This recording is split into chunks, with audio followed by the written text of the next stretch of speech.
Most people fall into one of two groups. They either believe nuclear power plants will detonate harsher than nuclear bombs and then ultimately be the end of the planet, or they think understanding nuclear power is too complex and way beyond their comprehension. Will you be surprised if I tell you both of these beliefs are actually myths? Nice. When the popular series Chernobyl first aired in 2019, people got to see and understand the potential devastation that can be caused by a nuclear meltdown. Naturally, this was followed by a lot of hysteria and fear that nuclear power reactors will level cities and end the Earth. In reality, this is far from the case. While the series was definitely based on a true story, a nuclear disaster similar to Chernobyl is a rare occurrence and extremely unlikely to happen again.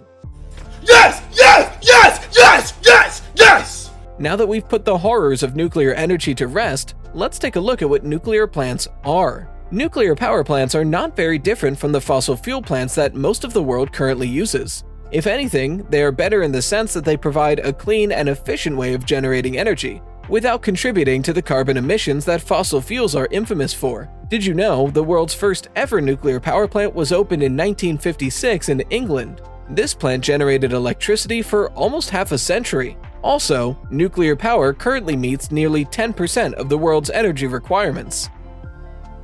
Wow. Instead of burning fossil fuels, nuclear plants generate energy through a series of chemical reactions known as fission chain reactions. Uranium, a highly radioactive element, is the primary component that is used to generate nuclear power. Fission is when the uranium atoms are forcibly split in a nuclear reactor, releasing massive amounts of heat energy. This heat is then used to boil water, which produces steam, which is then used to drive turbines that then generate electricity. Nuclear reactors are the nucleus of the nuclear power plant. Chemical chain reactions are carried out, contained, and controlled within a reactor.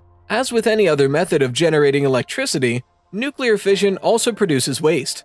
This waste can remain radioactive and dangerous for living beings for many years. However, contrary to what movies portray, this waste is mostly disposed of cleanly and efficiently, with no harm done to the people at or around the disposal sites. Also, nuclear waste is disposed under very secure conditions, so there's no need to be scared of potential terrorist threats. All in all, not only is this method environmentally friendly, nuclear reactors are also able to generate electricity without much supervision 24/7. They can do this for many decades without any risk of a serious accident. Also, while waste management is costly, it usually doesn't cost enough to make the nuclear power uneconomical. Next time you watch a cool and thrilling sci-fi movie, be sure to take every scientific concept in it with a grain of salt. Just sit back and enjoy the movie, without assuming nuclear reactors or aliens or solar flares or even mutated animals will actually lead to the end of the Earth.